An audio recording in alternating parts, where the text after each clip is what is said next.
हाँ जी,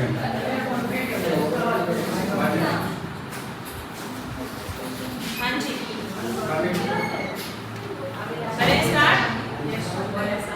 पिछले क्लास की रिवीजन हो जाए। आज की पार्टनर्स चेंज नहीं हो गया कुछ? अच्छा, अमीशा भी आई नहीं है। अच्छा, शिवानी के साथ हमारे साथ ही है। चलो। हाँ, वही बात है कि यहाँ बैठो मेरे साथ बैठो, वही बात है। ऐसे नहीं हो रहा, वो कुछ भी सुन लेती तो उसको कुछ भी सुनाएगा। गोलगप्पे खाती तुझे हरा तो वो अभी देगी। हम बच्चे हरा रहे हैं इस क्लास को। गोलगप्पे पानी में डालने के बाद कूदा। अरे वो बात कर रहा है।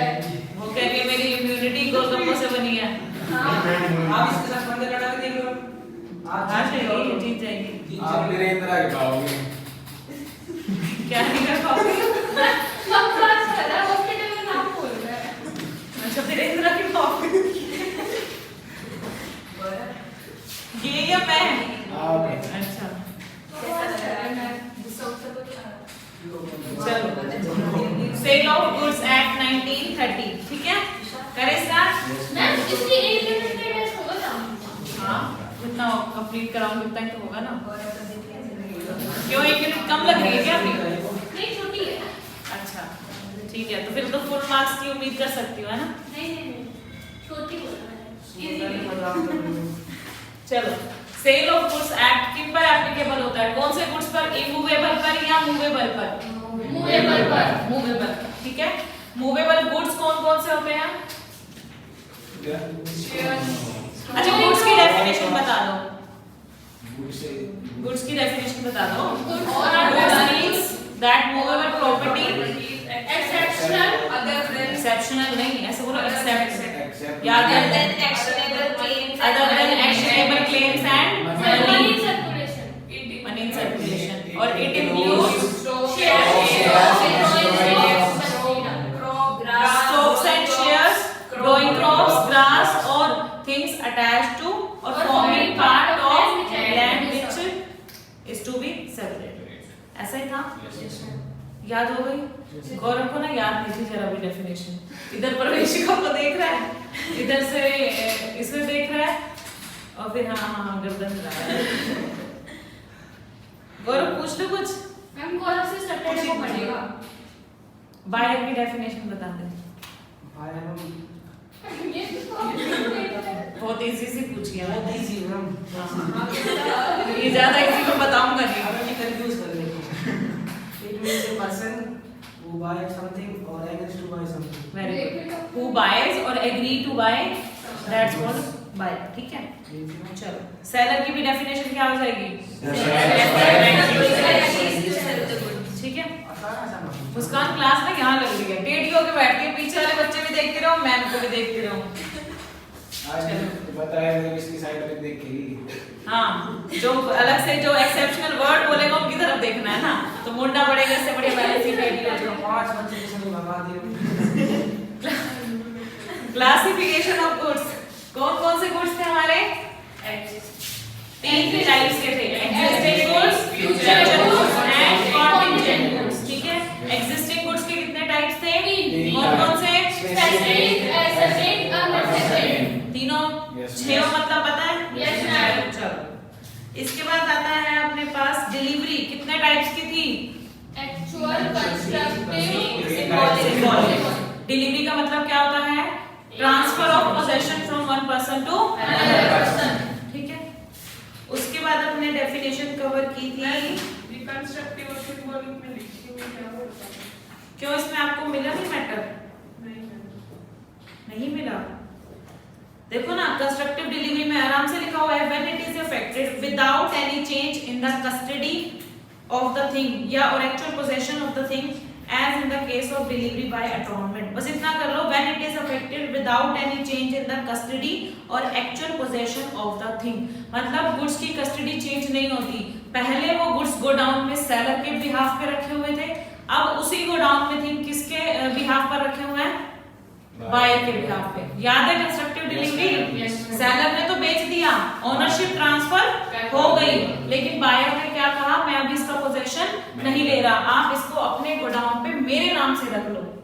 कहने का मतलब अगर गोडाउन में कोई लॉस हुआ तो वो सेलर का या बायर का? बायर का, क्योंकि ओनर कौन बन चुका है? तो ओनर अगर बायर बन चुका है तो वो गुड्स का मालिक बन चुका है। वो गुड्स को तोड़े फोड़े मरोड़े फेंक दे बेच दे कुछ भी करे, ठीक है। एक बार ओनरशिप ट्रांसफर होने के बाद उसका पूरा प्रॉपर यूज कर सकता है, वो उसको जो मर्जी चाहे वो कर सकता है बायर गुड्स के साथ में। क्लियर है? चलो, और सिंबॉलिक डिलीवरी में भी लिखा हुआ है कि in token of a transfer of something else.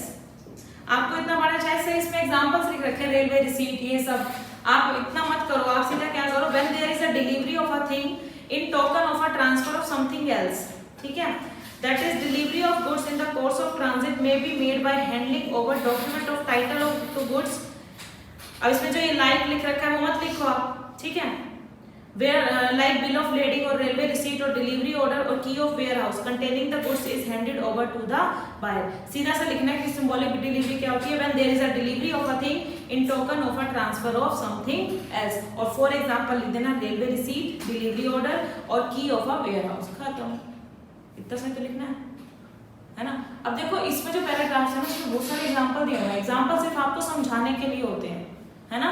आपको जो मैटर लिखना है वो मेन क्या है, एक ही लाइन है सिर्फ वो, कि जहां पर आपकी चीज की डिलीवरी की जाती है in token of a transfer of something else. फिर एग्जांपल दे दो, railway receipt, key of a warehouse, ठीक है, बिल ऑफ लेडिंग। और यहाँ पे अगर और थोड़ा सा बढ़ाना है तो ये लिख सकते हो when actual delivery is not possible तो there may be delivery of the means of getting possession of the goods. तो जहां पर एक्चुअल डिलीवरी पॉसिबल नहीं हो पाती तो हम किसका सहारा लेते हैं, सिंबॉलिक डिलीवरी का। क्लियर है? चलो आगे। चलो, उसके बाद हमने कुछ डेफिनेशंस की थी प्रॉपर्टी की। प्रॉपर्टी का मतलब क्या होता था, ओनरशिप। ओनरशिप है ना, उस गुड्स में किसकी ओनरशिप है, ठीक है।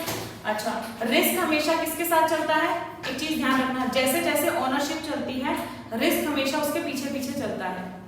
जो ओनर रिस्क उसी का, जैसे मैंने पहले एग्जांपल में बताया कंस्ट्रक्टिव डिलीवरी में सेलर ने बायर को गुड्स बेच दिए थे, ओनरशिप ट्रांसफर कर दी थी, अब ओनर कौन है, बायर। तो अगर कोई रिस्क हुआ तो किसका होगा, बायर का, ठीक है। और अगर नुकसान सेलर की वजह से हुआ तो कौन भुगतेगा, माने सेलर ने खुद आग लगा दी जाकर, सेलर को भुगतना पड़ेगा ना। लॉस भले ही बायर का है लेकिन वो रिम्बर्समेंट किससे करवाएगा, सेलर से, क्योंकि तेरी गलती की, तेरी लापरवाही की वजह से मेरा गुड्स खराब हो गया, ठीक है। चलो, अब हमारी डेफिनेशन आती है मर्केंटाइल एजेंट की। देख लो, एजेंट क्या होता है, पढ़ते आ रहे हो, एजेंट अपने गांव से दूसरों गांव। एजेंट क्या होता है, जो अपने प्रिंसिपल के बिहाफ पे ट्रांजैक्शन करता है बाकी लोगों से, है ना। मैं अपने प्रिंसिपल के बिहाफ पर आपसे ट्रांजैक्शन कर रहा हूँ, सेल करता है, परचेज करता है, काम खुद कर रहा है लेकिन काम किसके लिए कर रहा है, प्रिंसिपल के लिए कर रहा है। तो mercantile agent it means an agent who is in the customary course of business has as such agent authority either to sell goods or to consign goods for the purpose of sale or to buy goods or to raise money on security of the goods। क्या क्या कर सकता है agent जो है, agent के पास किस किस चीज की अथॉरिटी होती है, एजेंट को अथॉरिटी कौन देता है बच्चों, प्रिंसिपल। कौन देता है, प्रिंसिपल देता है। एजेंट को अथॉरिटी मिली और अथॉरिटी किसने दी, प्रिंसिपल ने। क्या क्या अथॉरिटी दी है, क्या क्या कर सकते हो आप, गुड्स को सेल कर सकते हो, ठीक है, परचेज कर सकते हो, गुड्स को सेल कर सकते हो, परचेज कर सकते हो, कंसाइन भी कर सकते हो। कंसाइन करने का मतलब किसी के पास आपने सामान रखवा दिया कि इसको बेच देना, कंसाइन मतलब वहां पर रखवाना बेचने के पर्पस से, तो वो काम भी हमने एजेंट को ही दे दिया।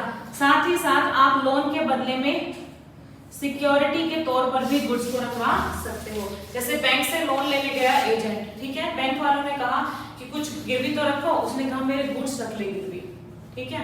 तो गुड्स को एज अ सिक्योरिटी रखवाना, एज अ प्लेज रखवाना। प्लेज वर्ड सही यूज कर रही हूँ मैं, क्योंकि गुड्स क्या होते हैं, मूवेबल। गुड्स क्या होते हैं, मूवेबल। तो मैंने मूवेबल प्रॉपर्टी को अगर गिरवी रखवाया तो मैं उसको वर्ड क्या यूज करना चाहिए, प्लेज, ठीक है। तो प्लेज पे रखवाने का काम भी किसके पास होता है, एजेंट के पास। यानी कि प्रिंसिपल पावर दे रहा है एजेंट को कि आप ये चारों काम कर सकते हो। इसको हम बोलते हैं मर्केंटाइल एजेंट। क्लियर है? आगे बढ़ो। चलो, एक आता है आपका डॉक्यूमेंट ऑफ टाइटल। क्या आता है,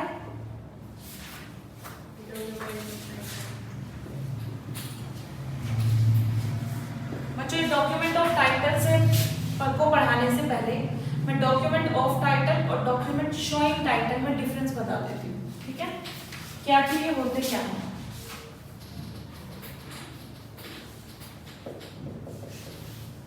डॉक्यूमेंट ऑफ टाइटल और डॉक्यूमेंट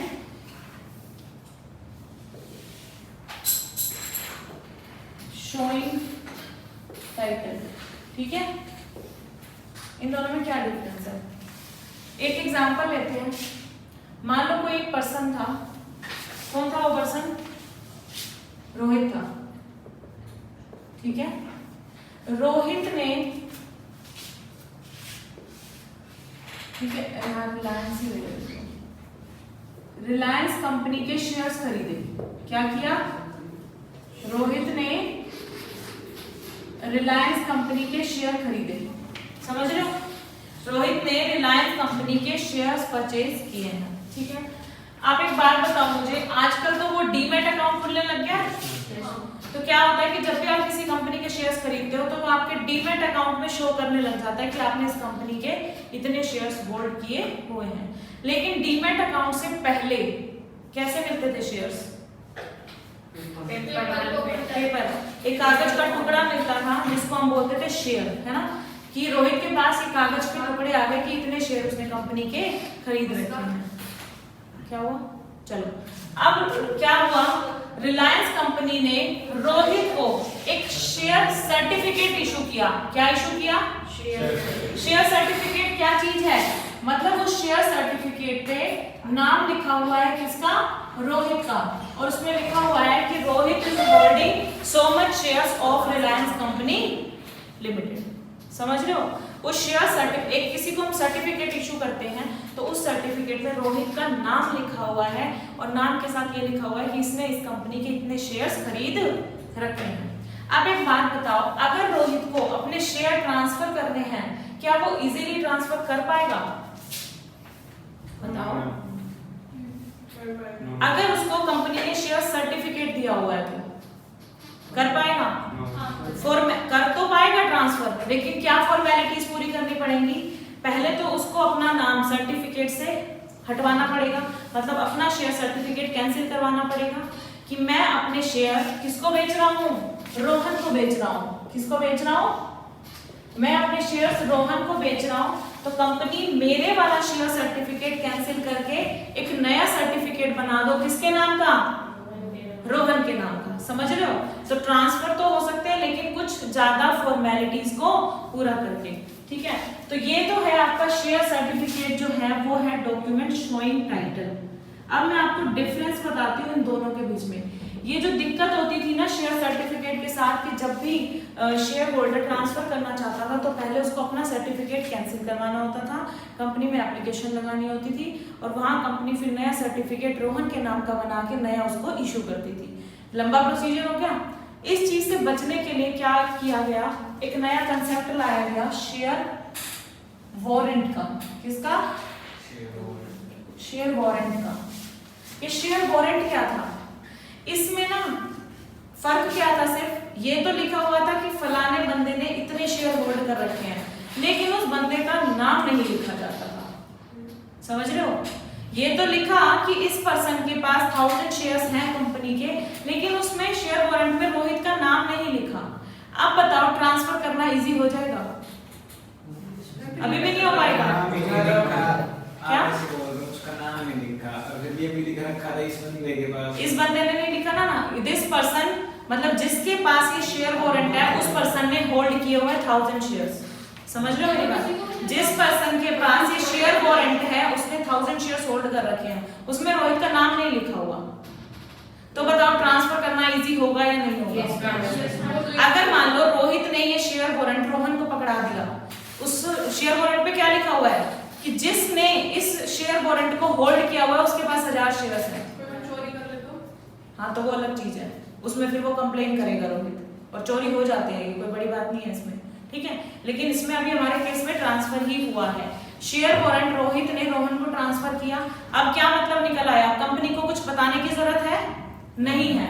यानी कि कंपनी डिविडेंड कैसे देगी, जो जो पर्सन मुझे शेयर वारंट शो करता जाएगा मैं उसको उतना डिविडेंड देती जाऊंगी। तो रोहन जाएगा कंपनी में कि मैं भाई देखो ये मेरे पास शेयर वारंट है, ठीक है, मैं आपको दिखा रहा हूँ इतने शेयर्स मेरे पास हैं, तो कंपनी रोहन को डिविडेंड दे देगी। यानी कि शेयर वारंट जिसके हाथ में शेयर्स उसी के, यही मतलब हुआ।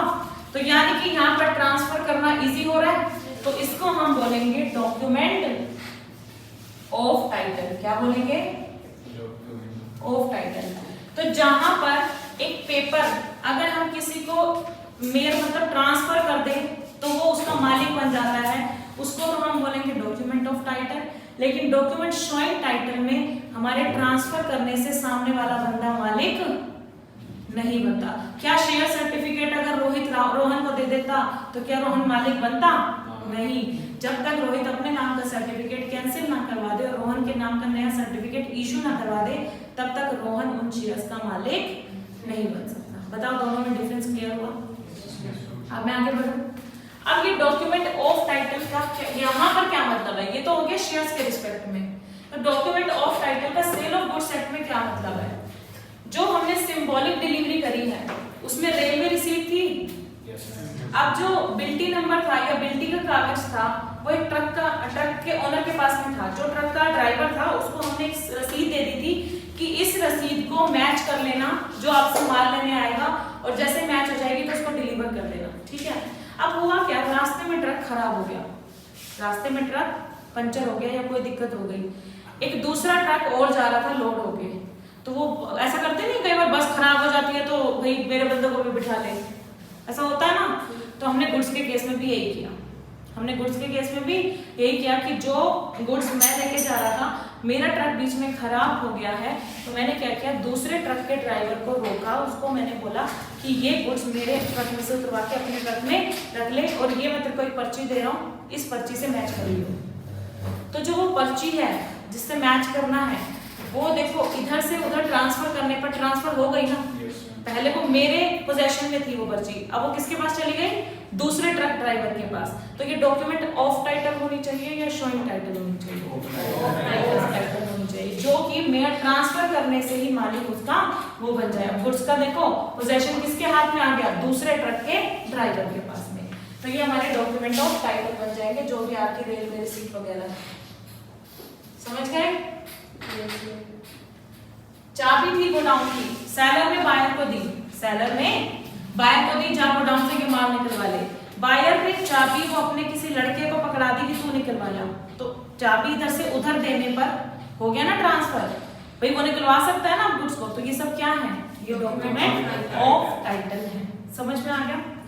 चलो, तो document of title includes bill of lading, dock warrant, ये सब नाम पता क्यों लिखे गए हैं? देखो जो आपका बिल ऑफ लेडिंग है ये ट्रक के केस में एप्लीकेबल होता है, डॉक वारंट ये आपका जो शिप के थ्रू माल आता है ना उसके केस में एप्लीकेबल होता है। Warehouse keeper certificate, godown में जो माल है उसका एक चाबी जो पकड़ाना है उसके रिस्पेक्ट में यूज हो रहा है। वार फिंगर सर्टिफिकेट, वार फिंगर सर्टिफिकेट क्या होता है, जो बंदरगाह पे सामान आता है ना उनके केस में ये वाली चीज लगती है। तो ये सारे नाम अलग अलग ट्रांसपोर्ट से रिलेटेड दे रखे हैं, ठीक है, तो आपको जरूरी नहीं है सारे करने हैं। Railway receipt, multi modal transport document, warrant or order for the delivery of goods and any other document used in the ordinary course of business as a proof of possession. ये क्या है, ये डॉक्यूमेंट क्या है, ये proof है कि मेरे पास उस गुड्स का पोजेशन है। ट्रक ड्राइवर के पास जो पर्ची थी वो क्या था, वो एक प्रूफ था कि उस ट्रक ड्राइवर के जो ट्रक में ये माल रखा हुआ है। समझ रहे हो ना, पर्ची है तो आपके पास माल भी होना चाहिए, ठीक है। और control of goods or is authorising or purporting to authorise either by endorsement or by delivery the possessor of the document to transfer or receive the goods thereby represented. तो यहाँ पे ये एग्जांपल्स दे रखे हैं।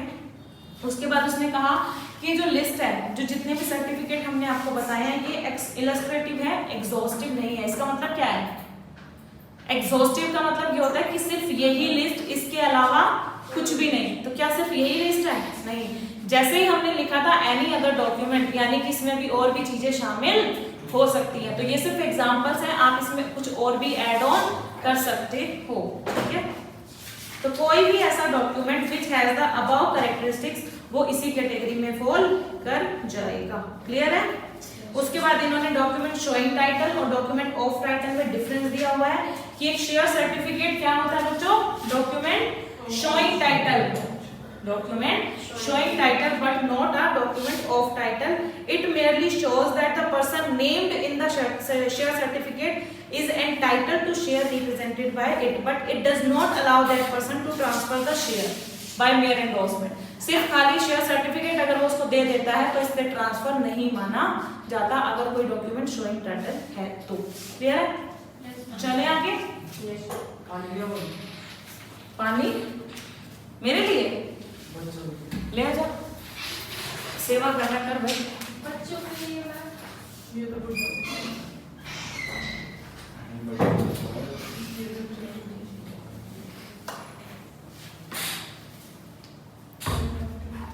हाँ जी बच्चों, समझ आ गया इतना? चले आगे। नेक्स्ट आता है sale and agreement to sale. बताओ इन दोनों में क्या डिफरेंस होना चाहिए? सेल तो करना है, एक्चुअल में सेल हो जाती है वो तो हो गया, और एग्रीमेंट में सेल होती नहीं है, बस एक एग्रीमेंट होता है। फ्यूचर में सेल होगा। Very good. सेल में क्या होता है, दोनों पार्टीज अपनी ऑब्लिगेशन पूरी कर चुकी होती हैं। मतलब आपने बायर ने पैसे दे दिए और सेलर ने उसको गुड्स दे दिए, इसमें क्या हुआ, सेल हो गई। इसको हम बोलेंगे सेल, जिसमें दोनों पार्टीज अपनी अपनी ड्यूटी कर चुकी होती हैं। बहुत सारा पानी आया, सारे बच्चों का पेट भर जाएगा। ठीक है, तो सेल क्या होगी, जिसमें बायर ने पैसे दे दिए और सेलर ने उसको बदले में गुड्स दे दिए, इसको तो हम बोलेंगे सेल, जिसमें दोनों पार्टीज अपनी परफॉर्मेंस दे चुकी होती हैं। लेकिन एग्रीमेंट टू सेल में क्या होगा, आज सिर्फ हमने एग्रीमेंट किया है कि कल इस फ्यूचर डेट पर हम सेल करेंगे, या आज हम ये एग्रीमेंट कर रहे हैं कि ये कंडीशन अगर पूरी हो जाएगी तो हम आपको सेल कर देंगे। तो आपका एग्रीमेंट टू सेल टाइम पे भी डिपेंड कर सकता है और किसी कंडीशन के पूरा होने पर भी डिपेंड कर सकता है। मैं इसका एग्जांपल लूंगी, आपको आराम से समझ में आ जाएगा। ठीक है, तो चलो एग्जांपल से शुरुआत करते हैं। पहले X agrees with Y on 10 October 2020 that he will sell his car to Y on 10th November. X ने Y के साथ एक क्या किया है, कॉन्ट्रैक्ट किया है या एग्रीमेंट किया है 10 अक्टूबर 2020 को। ठीक है, क्या एग्रीमेंट किया कि he will sell his car to Y, car बेचेगा ये कब, 10 नवंबर 2020 को, for a sum of 3 lakh rupees, 3 lakh की गाड़ी बेचेगा। ये सेल है या एग्रीमेंट टू सेल है? एग्रीमेंट, क्योंकि 10 अक्टूबर को क्या हुआ है, एग्रीमेंट हुआ है। क्या एग्रीमेंट हुआ है कि हम 1 महीने बाद इस कार को 3 लाख रुपए में बेचेंगे। तो ना ही पोजेशन अभी अक्टूबर में गया है और ना ही ओनरशिप ट्रांसफर हुई है, सिर्फ एग्रीमेंट हुआ है। ओनरशिप और पोजेशन दोनों कब ट्रांसफर होंगे, नवंबर में। ठीक है, फ्यूचर डेट पे, समझ रहे हो? तो ये क्या है, ये एग्रीमेंट टू सेल, ये एग्रीमेंट टू सेल है। ठीक है, क्लियर है? चलो, तो यहाँ पर हमारे पास, इसको पढ़ लेते हैं पहले। A contract of sale of goods is a contract whereby seller transfer or agree to transfer the property in the goods to the buyer for a price. Property का मतलब क्या होता है, ओनरशिप, लिख लो यहाँ पर ownership. A contract of sale of goods is a contract जहां पर सेलर क्या करता है, या तो ट्रांसफर करता है। ट्रांसफर किस केस में करेगा, सेल के केस में। और agree to transfer, agree to transfer कब करेगा, एग्रीमेंट टू सेल के केस में। समझ रहे हो? तो या तो अभी ट्रांसफर कर दे या ट्रांसफर करने के लिए एग्री कर जाए the property in the goods, यानी कि the ownership in the goods to the buyer for a price. Buyer को ट्रांसफर करेगा किसके बदले में, प्राइस कंसीडरेशन के बदले में। ठीक है, There may be a contract of sale between one part owner and the another. आपका contract of sale का जो है ना concept वो आपका part owner और दूसरे लोगों के बीच में set हो सकता है। अब सेकंड आता है contract of sale may be absolute और conditional। इसका मतलब क्या है? आपका जो contract है वो absolute भी हो सकता है और conditional भी हो सकता है। absolute का मतलब विदाउट कंडीशन, एब्सोल्यूट का मतलब विदाउट कंडीशन। तो जब हमने माल दिया बदले में पैसे लिए, कोई कंडीशन नहीं लगाई, तो वो हमारा कॉन्ट्रैक्ट क्या होगा? Absolute contract. लेकिन कंडीशनल कॉन्ट्रैक्ट क्या होगा? कंडीशन लगा दी, जब तक पैसे नहीं दोगे तब तक माल आपके पास नहीं पहुंचेगा। तो पैसा माल लेने के लिए क्या कंडीशन को पूरा करना जरूरी है? पैसे देना जरूरी है। तो ये कॉन्ट्रैक्ट कैसा हो गया आपका? Conditional contract. तो दोनों तरीके के हो सकते हैं। कुछ कॉन्ट्रैक्ट में आप कंडीशन लगा सकते हो, लेकिन कुछ कॉन्ट्रैक्ट आपके विदाउट कंडीशन भी हो सकते हैं। ठीक है। Where under a contract of sale the property यानी कि ownership in the goods is transfer from seller to the buyer, तो कॉन्ट्रैक्ट क्या कहलाता है? सेल कहलाता है। But where the transfer of property in the goods या transfer of the ownership in the goods is to take place at a future date or subject to some condition to be fulfilled, तो it is called an agreement to sell। दोनों चीजों का मतलब समझ रहे हो? Cell के concept में क्या होगा? Property in the goods is transfer from seller to the buyer immediately. लिख लो चाहे इस चीज को। सेल के कंसेप्ट में क्या होगा? जो ओनरशिप है, ownership in the goods is transferred from seller to buyer immediately। हाथ के हाथ ट्रांसफर हो जाती है ओनरशिप, मालिकाना हक। लेकिन जहां पर आपका यहाँ लिख रही हूं मैं एग्रीमेंट टू सेल, इसमें क्या होता है? जो ओनरशिप है, ownership in the goods is to be transferred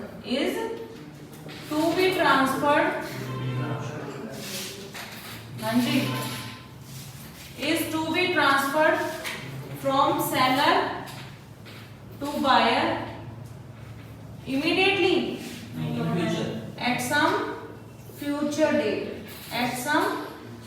date or subject to some conditions।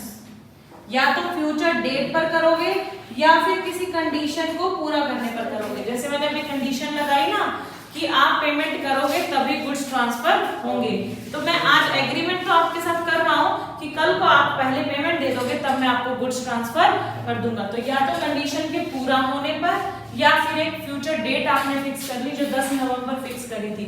तो अगर ऐसे कोई कॉन्ट्रैक्ट है तो उनको हम क्या बोलेंगे? Agreement to sale. और सेल के कंसेप्ट में क्या होगा? इमीडिएटली प्रॉपर्टी ट्रांसफर हो जाएगी। एंड अच्छा एक चीज और, इस लाइन को पढ़ने से पहले मैं बता दूं, X to Y 10 अक्टूबर 2020 को ये सेल है या एग्रीमेंट टू सेल है? क्या है ये? एग्रीमेंट है। 10 अक्टूबर 2020 को ये एग्रीमेंट टू सेल है। जब एक महीना खत्म हो जाएगा, यानी कि आज हम कौन सी डेट पे खड़े हैं? 10 नवंबर 2020 को। अब हम कार ट्रांसफर करने जा रहे हैं। अब ये एग्रीमेंट टू सेल है या सेल है? समझ रहे हो? तो एग्रीमेंट टू सेल आपका सेल कब बन जाएगा? जब इनका टाइम पीरियड बीच वाला खत्म हो जाएगा। समझ रहे हो? तो जब इस एग्रीमेंट का टाइम पीरियड खत्म हो जाएगा तो ड्यू डेट पे जब हम खड़े होंगे तो हम क्या बोलेंगे? अब हम सेल का कॉन्ट्रैक्ट करने जा रहे हैं। तो इस लाइन को पढ़ लो। An agreement to sell becomes a sale when the time elapses, या तो ये टाइम खत्म हो जाए या फिर क्या था मैंने अभी नीचे लिखवाया है कि या तो आप फ्यूचर डेट फिक्स करोगे या फिर कुछ कंडीशन फिक्स करोगे। तो या तो आपका टाइम इलैप्स हो जाए या फिर आपकी कंडीशन फुलफिल हो जाए। Subject to which property in the goods is to be transfer, जिस कंडीशन के बेस पर आपने ये कहा था कि हम आपको गुड्स उसी कंडीशन के पूरा होने पर ही ट्रांसफर करेंगे। जैसे देखो मैं इस एग्जांपल को मॉडिफाई कर दूं ये तो हो गया फ्यूचर डेट का एग्जांपल, है ना, कि 10 अक्टूबर को ये एग्रीमेंट टू सेल है। एक महीना जब बीत जाएगा, जब ये टाइम इलैप्स हो जाएगा, तो 10 नवंबर 2020 को ये क्या बन जाएगा, सेल कॉन्ट्रैक्ट। ठीक है, अब मैं एक एग्जांपल लेती हूँ कि एक्स ने वाई के साथ कॉन्ट्रैक्ट किया था 10 अक्टूबर 2020 को, ठीक है, लेकिन यहाँ पे ना कोई डेट फिक्स की नहीं गई, 10 नवंबर कोई डेट नहीं फिक्स की गई, सिर्फ 10 अक्टूबर को क्या एग्रीमेंट हुआ है कि एक्स वाई को अपनी कार बेच देगा अगर वाई बदले में उसे अपना क्या दे दे, स्कूटर बेच दे। अगर वाई अपना स्कूटर दे देगा तो मैं उसको अपनी कार दे दूंगा। कंडीशन लग गई, बताओ भाई। तो जैसे ही वाई बोलेगा, मान लो 11 तारीख को ही बोल देता है वाई कि मैं अपना स्कूटर देने के लिए तैयार हूं, तो एक्स को अपनी कार देनी पड़ेगी। तो अगर मान लो अगले दिन ही 11 अक्टूबर को वो अपना स्कूटर बेचने के लिए तैयार हो जाता है, तो आपको अपनी कार देनी पड़ेगी। तो 11 अक्टूबर को ही हमारा एग्रीमेंट टू सेल क्या बन जाएगा, सेल बन जाएगा। क्लियर है बच्चों? तो दोनों के एग्जांपल दे दिए मैंने, या तो एट सम फ्यूचर डेट और subject to fulfilment of certain condition. समझ आ गया? पक्का? चलो आगे। रोहित नाश्ता नहीं करके आया क्या? नींद आ रही फिर क्या हो गया? नींद आ रही इतनी शांति क्यों कर रखी है? हाँ, मैं रोई रात को सोया नहीं, क्यों, क्या कर रहा था? वो तो नहीं बता रहा। पतंग क्यों उड़ा रहा था आपको? क्या पता तुम उड़ा रहे हो? क्या? लूटने गया था। अच्छा, रात को लूटने गया था, परसों रात को लूटने गया होगा ना, कल उड़ाने के लिए। अच्छा, ये अगले साल के लिए लूटने गया। गौरव सारी हरकतें अपनी बता रहा है, यही करता होगा, है ना? छतों पे भागता हुआ वो एक बड़ा सा लकड़ी का डंडा नहीं लेते बच्चे, फटाफट पतंग उससे पकड़ने के लिए। गौरव सोच रहा है मैंने बोल के गलती कर दी। बेचारा फंसा था अपनी बात में। आपको पढ़ाई है ना? मैं तो आपके फेवर में बोलता हूँ मैम, आप मेरे ऊपर ही बम गिरा देते हो। खुश हो जाओगे आप। हाँ, चल। हाँ जी। तो छोड़ दिया करो। तो आपके कभी भी कॉन्ट्रैक्ट ऑफ सेल करने के लिए, कॉन्ट्रैक्ट ऑफ सेल करने के लिए क्या क्या एलिमेंट्स जरूरी है, बताओ मुझे। The following elements must coexist so as to constitute a contract of sale of goods under the Sale of Goods Act 1930। क्या क्या एलिमेंट्स होने जरूरी हैं? 2 पार्टी होनी है। Very good. यहाँ पर सबसे पहले तो आपके पास 2 पार्टीज का होना जरूरी है, एक सेलर होगी जिसमें से और एक बायर होगी। तो there must be at least 2 parties, the seller and the buyer, and the 2 must be different person। दोनों अलग अलग बंदे होने चाहिए। ये ना सेलर इधर से गुड्स एक पॉकेट से निकाल के दूसरी पॉकेट में डाल दे, ये नहीं करना आपको, ठीक है? दोनों डिफरेंट पर्सन होने चाहिए। तेरे फोन ही बड़े आते हैं भाई के। मैम तो आज हम पापा का। अच्छा, पापा कहाँ रहा है? पापा का है ससुर जी का? देख लो बस। अब मुझे क्या पता देखने से कि ये पापा है क्या पापा जी हैं? करना पड़ेगा। जा जा जा। मैं वो रोहन को ले आया था ना, उसको आया था अर्जेंट कॉल। अर्जेंट वही कॉल। काम इसका है। चलो ये तो बता दो, पापा का ये बोलते नहीं पता किसका है, पर मुझे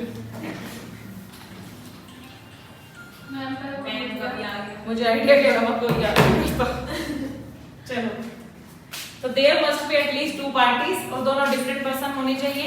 अ person can not be both the seller and the buyer and sell his goods to himself. कोई भी अपना एक पॉकेट से गुड्स निकाल के दूसरी पॉकेट में नहीं डाल सकता। यहाँ से पैसे निकालो और इधर से डालो, ऐसे नहीं करना आपको, ठीक है? मुस्कान ठीक है। अच्छा, दूसरी कंडीशन क्या है कि आप सेलर और बायर तो बनोगे, लेकिन बीच का सब्जेक्ट मैटर क्या होना चाहिए? किस चीज को सेल करोगे? Movable property. हाँ जी, बिल्कुल, यानी कि गुड्स का होना जरूरी है। तो subject matter of the contract must necessarily be goods covering only movable property. It may be either existing goods owned or possessed by the seller or future goods. यानी कि ये चाहे आपके existing goods हो, चाहे future goods हो, चाहे contingent goods हो, लेकिन जो आपका सेल का कॉन्ट्रैक्ट होगा उसमें गुड्स कवर होने चाहिए। पापा जी ने जल्दी रख दिया। ठीक है, यानी कि आपका जो सेल का कॉन्ट्रैक्ट होगा उसके बीच में पहला एलिमेंट, बस गौरव मैं तेरे लिए रिपीट कर लूं, तू बातें कर रहा है। पंखा जवान फिर सर कहेंगे वीडियो खराब हो गई, एडजस्ट कर लो। भाई इसको बंद कर दो पापा। मैं तो बहुत आगे हूं, मुझे तो फिर भी गर्मी लगती है। हम उठने दे रहे हैं। देखो जो पंखे के नीचे होगा ना उसे आप बंद पंखे के नीचे भी ठंड लगती है। हाँ चला नहीं गए हम इधर लगेगी कोई क्या होगा। ठीक है मैं मान रही हूँ। मैं चलूं आगे, आगे करो रिपीट। मैं मान जाऊंगी आगे।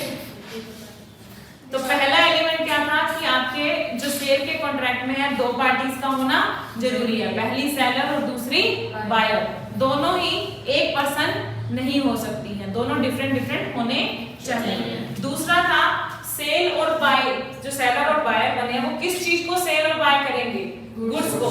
तो गुड्स का होना बहुत जरूरी है। अब गुड्स चाहे आपके एग्जिस्टिंग हो, चाहे फ्यूचर हो, चाहे कंटिजेंट हो, लेकिन गुड्स का होना जरूरी है, यानी कि मूवेबल प्रॉपर्टी का होना जरूरी है।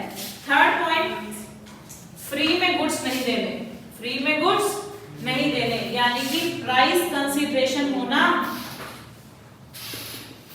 जरूरी है, मनी कंसीडरेशन जिसको बोलते हैं। अगर सेलर ने गुड्स बेचे हैं तो बदले में पैसे देने पड़ेंगे बायर को।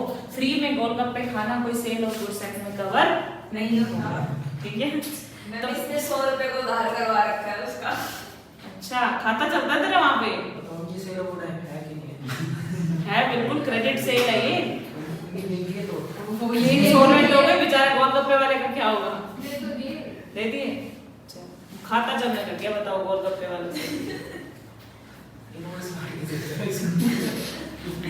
A price in money should be paid or promised. या तो आप उसी टाइम पे कर सकते हो या प्रॉमिस कर सकते हो कि मैं 1 महीने बाद आपको पेमेंट कर दूंगा, लेकिन फ्री में गुड्स नहीं ला सकते, ठीक है। तो price in money should be paid or promised, but there is nothing to prevent the consideration from being partly in money or partly in kind.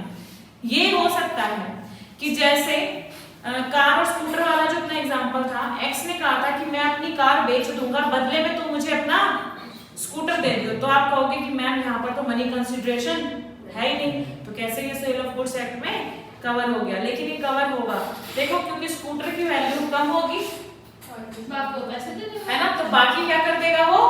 पैसे दे देगा। तो पार्टली इन काइंड और पार्टली इन मनी, ये तो valid है, लेकिन आप ऐसे नहीं कह सकते कि हाँ एक के बदले में दूसरा गुड्स, तो ये तो क्या बन जाएगा? बार्टर सिस्टम बन जाएगा, और barter system sale of goods act में कवर नहीं होता। तो गुड्स के बदले में पैसा होना जरूरी है, ठीक है। थर्ड एलिमेंट हो गया आपका ये। फोर्थ एलिमेंट, ये जो मैं एलिमेंट्स करा रही हूँ ना, यही याद करते हैं। इस पूरे पैराग्राफ में जो सेल और एग्रीमेंट टू सेल में है, इसमें यही एलिमेंट्स भी याद करने हैं और रट लेने हैं, ठीक है। और टेस्ट में भी आएंगे, कह दो मैम टेस्ट में जरूर देंगे, जैसे ही मैं कहूंगी ना रटने या पेपर में आएंगे, मैम टेस्ट में भी देंगी फिर। हाँ मैम आप देते भी हो। चलो, a transfer of property in goods from seller to the buyer must take place। Transfer of property मतलब ट्रांसफर ऑफ, नहीं बोलेंगे, बिल्कुल नहीं बोलेंगे मैम। ट्रांसफर ऑफ प्रॉपर्टी का मतलब ट्रांसफर ऑफ ओनरशिप। सो क्यों रहे हो?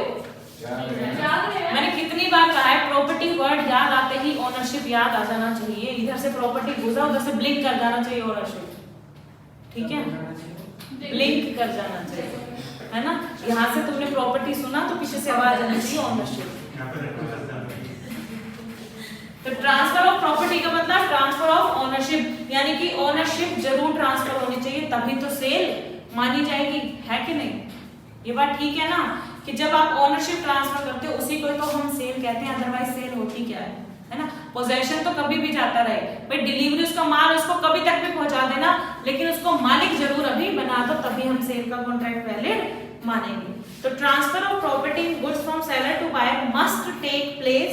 The contract of sale is made by an offer to buy or sell goods for a price by one party and acceptance of such offer by the other. ये क्या है? Offer और acceptance, जहां पर एक पार्टी क्या देगी और दूसरी पार्टी क्या करेगी? एक्सेप्ट करेगी। और जब दिया हुआ ऑफर एक्सेप्ट हो जाता है तो वो क्या बन जाता है? प्रॉमिस बन जाता है। ये इंडियन कॉन्ट्रैक्ट एक्ट में आएंगे, उनको गोरी की शक्ल ही दिखने लग जाती है। अब मैं तो सोच रही इंडियन कॉन्ट्रैक्ट एक्ट पढ़ाऊंगी तो यहाँ पे तो गोरी को मेरे को रिप्रेजेंट करना पड़ जाएगा। आइए गोरी आइए। मिस गौरी आपका स्वागत है। ठीक है, तो ऑफर एक पार्टी देगी और दूसरी पार्टी उसको एक्सेप्ट करेगी। कहने का मतलब क्या दोनों पार्टी अलग अलग टाइम पे ऑफर दे सकती हैं? सेलर बायर को ऑफर दे सकता है? हाँ मैंने एग्जांपल लिया था कल, कौन सा? सेलर बायर को कब ऑफर देता है? Cell return. वो सेल लगी हुई थी 100 की 2, 100 की 2, तो उसमें सेलर बायर को ऑफर दे रहा था। अब बायर की मर्जी है कि वो उसको एक्सेप्ट करे या ना करे, लेकिन बायर ऑफर कब देगा सेलर को? क्या कौन सा वाला एग्जांपल? कल क्लास में नहीं थे? चपले पंजाबी मार्केट वाली। अच्छा। अरे वो तो बोलेगा ना। पढ़ेगा शिवानी ना मेरे को दिखा रहे हो। शिवानी की दिखा रहा है। मेरी तरफ इशारा कर रहा है। किसी दिखा रहे हो? किसी की नहीं होगा। चलो, बायर कब ऑफर देगा सेलर को?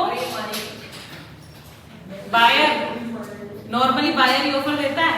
सेलर के पास कोई डब्बी पे कोई चीज लगी हुई है तो बायर ही तो कहता है ना कि भाई कितने की है, पूछता है ना, तो ऑफर देता है कि मैं ये खरीदना चाहता हूँ, तो सेलर उसको एक्सेप्ट करेगा तो वो बेच देगा, अदरवाइज नहीं बेचेगा। समझ रहे हो?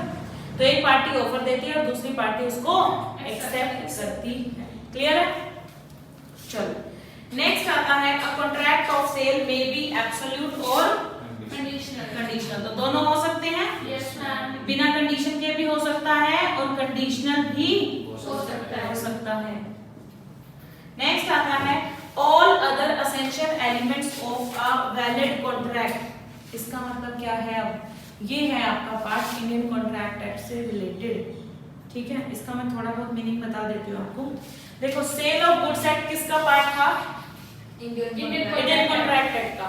तो इंडियन कॉन्ट्रैक्ट एक्ट के कुछ provision sale of goods act पर भी लगने चाहिए। मैंने आपको बताया था कि सेल ऑफ गुड्स वाली जो भी आपकी एक्टिविटीज होंगी उनके ऊपर सेल ऑफ गुड्स एक्ट तो लगेगा ही लगेगा, साथ ही साथ क्या लगेगा?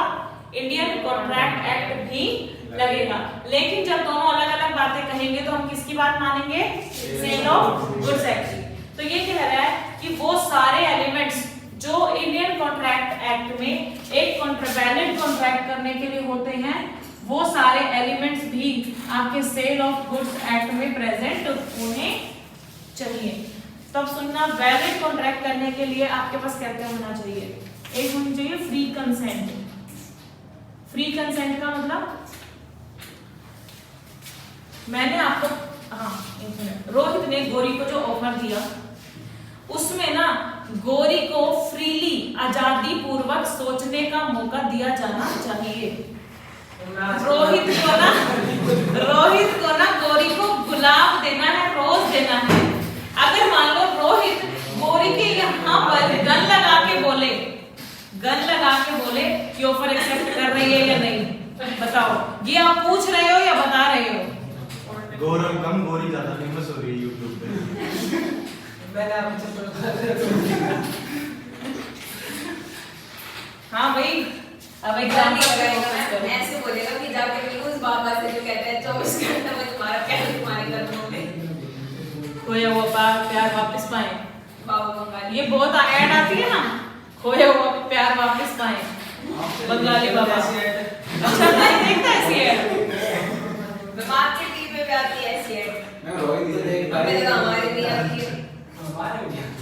तेरे में आती नहीं होगी। ऐसी चीजें होंगी। हाँ चलो, हाँ भाई अब सुन लो। तो मेरा एग्जांपल क्या था? रोहित ने गौरी को जो रोज दिया था उसमें रोहित पूछ रहा था गौरी से, है ना, यानी कि गौरी के पास पूरी पूरी आजादी होनी चाहिए अपना विचार देने की, है कि नहीं? मतलब उसको सोचने का मौका दो, उसके बाद ही तो वो डिसीजन लेगा ना।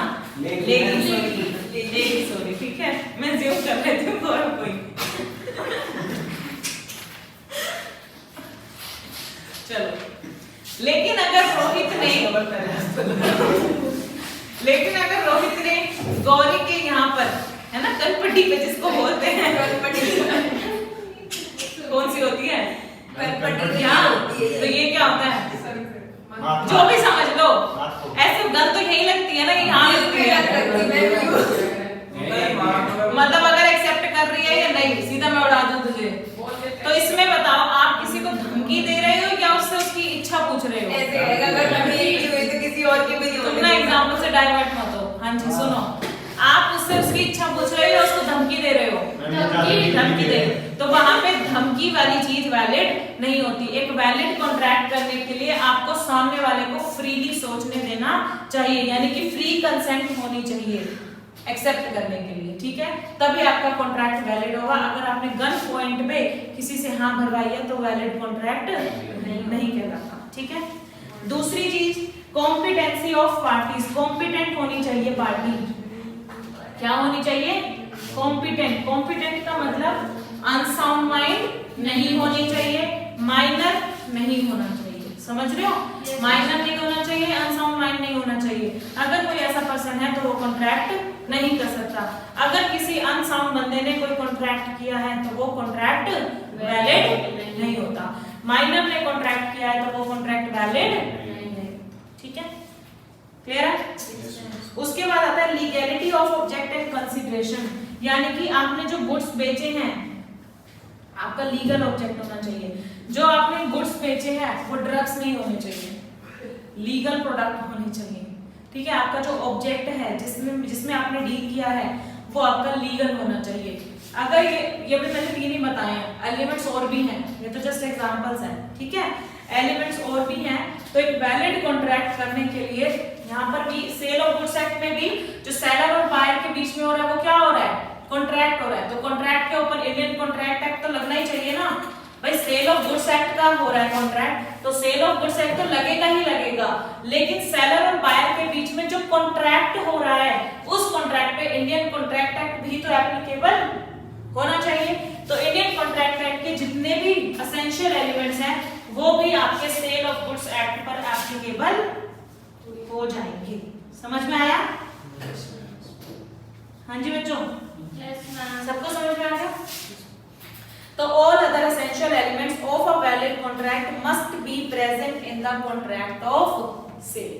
सेल के कॉन्ट्रैक्ट में आपके वैलिड कॉन्ट्रैक्ट के जितने भी एसेंशियल एलिमेंट्स हैं वो भी प्रेजेंट होने जरूरी है। तो कौन कौन से 6 एलिमेंट्स हो गए? सबसे पहला, दो पार्टीज का होना जरूरी है और वो दोनों पार्टीज डिफरेंट होनी चाहिए। उसके बाद गुड्स का होना जरूरी है, चाहे एग्जिस्टिंग गुड्स हो, चाहे फ्यूचर गुड्स हो, चाहे कॉन्टिजेंट गुड्स हो। Third point is price consideration का होना जरूरी है। गुड्स के बदले में प्राइस जरूर होना चाहिए, गुड्स के बदले में गुड्स नहीं होने चाहिए। लेकिन partly in money partly in goods हो सकता है, यस वैलिड है। ट्रांसफर ऑफ ओनरशिप, ये भी एलिमेंट जरूरी है। अगर ओनरशिप ट्रांसफर होगी तभी तो सेल मानी जाएगी, अदरवाइज सेल नहीं मानी जाएगी। एब्सोल्यूट और कंडीशनल दोनों हो सकते हैं आपके कॉन्ट्रैक्ट, और एक वैलिड कॉन्ट्रैक्ट के जितने भी एसेंशियल एलिमेंट्स हैं वो सेल ऑफ कॉन्ट्रैक्ट पर एप्लीकेबल होते हैं। क्लियर है? चलो, ये पॉइंट हमारा हो गया है खत्म। अब एक बहुत प्यारा सा सुंदर सा जिसको आप मुझे करवाओगे खुद, डिफरेंस आता है। तो डिफरेंस क्या है? इतना भी सुंदर नहीं है कि खुद पढ़ लेंगे। अगर खुद पढ़ना होता तो मैं छोड़ ही देती। कुछ पॉइंट्स हैं जो तुम खुद पढ़ लोगे, लेकिन कुछ पॉइंट्स हैं जो मुझे एक्सप्लेन करने पड़ेंगे, ठीक है? सेल, अच्छा एक चीज और, नोटबुक ले रखी है तुम लोगों ने अभी अपने हाथ में? बुक सबके पास है? मैं ना यहाँ पर कुछ नोटिंग करवाऊंगी और वो आपको लिखनी है। मतलब समझ लो वो बुक के डिफरेंस को काट के आपको वो नोटिंग ही लिखनी है, पूरी नहीं, कुछ पॉइंट्स में।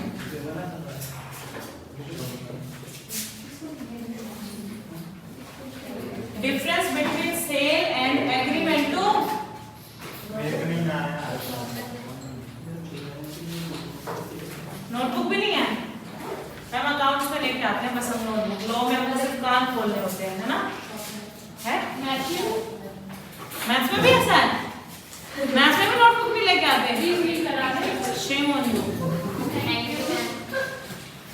हाँ तो लेके आएंगे आपने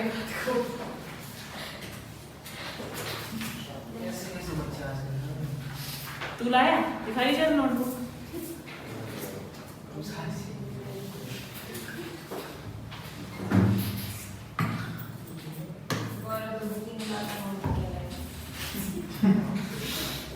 बुक भी नहीं है? लाइब्रेरी की बुक है आपकी सब्जेक्ट दूसरा लोग हैं दो। हाँ ऐसा हो सकता है। चलो distinction between sale and agreement to sale. सबसे पहले transfer of property ownership. Sale में कब ट्रांसफर होती है?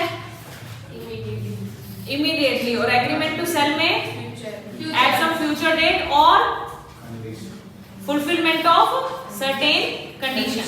यही दो चांस थे, या तो फ्यूचर डेट पे या फुलफिलमेंट ऑफ सर्टेन कंडीशन पर। यही था ना? मुझे आवाज तुम लोगों से चाहिए इस डिफरेंस में। Yes ma'am. तो ट्रांसफर ऑफ प्रॉपर्टी सेल के केस में the property in the goods passes to the buyer immediately, लेकिन property in the goods passes to the buyer on future date और फुलफिलमेंट ऑफ सम कंडीशन। जो मैंने condition लगाई थी scooter दोगे तभी आपको कार मिल जाएगी। अब स्कूटर अगले दिन ही देंगे तो कार भी अगले दिन ही आपको मिल जाएगी। क्लियर है? अच्छा, अब आता है नेचर ऑफ कॉन्ट्रैक्ट। सेल में कॉन्ट्रैक्ट का नेचर कैसा रहता है और एग्रीमेंट टू सेल में नेचर पूछ रही हूं मैं कॉन्ट्रैक्ट का। मुझे ही बताने दो कुछ चीजें, मुझे भी बताने दो। नेचर देखो। अच्छा टेंसेस सबको आते हैं कुछ कुछ टेंसेस? थोड़े थोड़े शायद अरे बेसिक चीज पूछूंगी मैं। एग्जीक्यूटेड ईडी कब लगाते हैं? जब हम मतलब जो चीज हो चुकी होती है ना? तो सेल एग्जीक्यूटेड कॉन्ट्रैक्ट है, मींस जिसमें दोनों पार्टीज अपनी परफॉर्मेंस पूरी कर चुकी हैं। लेकिन agreement to sale executory contract है, जिसमें अभी दोनों पार्टीज को अपनी परफॉर्मेंस करना पेंडिंग है, येट टू बी कंप्लीटेड। ठीक है? एग्जीक्यूटेड का मतलब दोनों पार्टीज अपनी परफॉर्मेंस को कंप्लीट कर चुकी है, लेकिन एग्जीक्यूटरी का मतलब अभी करनी नहीं बोलेंगे ma'am, yet to be completed. Clear है? नेक्स्ट आता है रेमेडीज फॉर ब्रीच। ब्रीच क्या होता है? तोड़ना, कॉन्ट्रैक्ट को तोड़ना। और रेमेडीज क्या होता है? जोड़ना, सॉल्यूशन। रेमेडीज का मतलब क्या होता है? उपचार। सुना है? मैम इतना शुद्ध हिंदी मत बोलो मैम। उपचार का मतलब किसी भी प्रॉब्लम का सॉल्यूशन। तो अगर बताओ सेल में किसी पार्टी ने कॉन्ट्रैक्ट को तोड़ा तो दूसरे के पास क्या सॉल्यूशन है उसका? अब दोनों पार्टीज कंसीडर करनी पड़ेगी आपको। अगर बायर ने कॉन्ट्रैक्ट को तोड़ा, यानी कि सेलर ने गुड्स दे दिए और बायर ने प्राइस देने से मना कर दिया, तो सेलर उसको केस कर सकता है उसके ऊपर। किस चीज के लिए? अपने प्राइस के लिए, है ना? और अगर सेलर तोड़ देता है कॉन्ट्रैक्ट को तो बायर उसके ऊपर केस कर सकता है। क्या केस करेगा? कि मुझे गुड्स ट्रांसफर करने के लिए। तो seller can sue the buyer for price of goods because of passing of property to the buyer. Buyer के पास ओनरशिप ट्रांसफर हो गई, लेकिन बायर पैसे देने से मना कर रहा है, तो सेलर के पास क्या रेमेडी है कि वो उससे पैसे रिकवर करने के लिए उसके ऊपर केस कर सकता है। लेकिन एग्रीमेंट टू सेल में बताओ क्या करोगे? यहाँ तो ओनरशिप ट्रांसफर हुई नहीं, सिर्फ एग्रीमेंट हुआ है। उसमें डैमेज हो रहा है ना सेलर की वजह से। Very good, very good. अगर किसी पार्टी ने हाँ देख देख उसको अच्छे से देख मतलब ना उसने बता दिया ना कि डैमेज हो गए, उसको पहले थोड़ा सा देखा है, वो रोहन ने उसको देखा नहीं कि मुझे देख रही है ऐसे देखती है। बताओ उसको मतलब तूने बता कैसे दिया डैमेज? चलो, कोई होता है। तो एग्रीव्ड पार्टी कौन सी होती है? जिसको नुकसान होता है, लिख लो, है ना। एग्रीव्ड पार्टी होती है जो नुकसान झेल रही होती है। थर्ड पॉइंट देख क्या, ना रोहन को एग्रीव्ड पार्टी मींस जो नुकसान झेल रही होती है। तो केस कौन करेगा, नुकसान झेलने वाला या नुकसान देने वाला? देने वाला। देने वाला, झेलने वाला। झेलने वाला। तो aggrieved party can sue for damages only and not for the price, क्योंकि देखो यहाँ पे ओनरशिप तो अभी ट्रांसफर हुई नहीं थी, सिर्फ क्या हुआ था, एग्रीमेंट। उसके एग्रीमेंट तोड़ने की वजह से अगर मुझे कुछ नुकसान हुआ तो उस नुकसान के लिए मैं आपके ऊपर केस कर सकता हूँ। नुकसान कैसे होगा, जैसे मान लो रोहन ने रोहित के साथ में एक कॉन्ट्रैक्ट किया था आज के दिन कि मैं तुझे 1 महीने बाद 100 किलो यानी कि 1 क्विंटल चीनी दूंगा, ठीक है, ये एग्रीमेंट हुआ था सिर्फ। अब रोहित ने क्या किया कि 1 महीने के बाद उसने गौरव के साथ में कॉन्ट्रैक्ट कर लिया, रोहित ने उसी टाइम गौरव के साथ में कॉन्ट्रैक्ट कर लिया कि 1 महीने बाद मैं तुझे 1 क्विंटल चीनी ट्रांसफर करूंगा। रोहित ने ये कॉन्ट्रैक्ट किस बेसिस पे किया था कि जैसे ही रोहन उसको देगा तो रोहित आगे गौरव को बेच देगा। अगर रोहन अपना प्रॉमिस तोड़ देता है, अपना एग्रीमेंट ब्रीच कर देता है, तो इसकी वजह से किसको नुकसान होगा, क्योंकि जो प्रॉफिट वो कमाता गौरव से, वो प्रॉफिट का उसको नुकसान हो रहा है कि नहीं, है ना।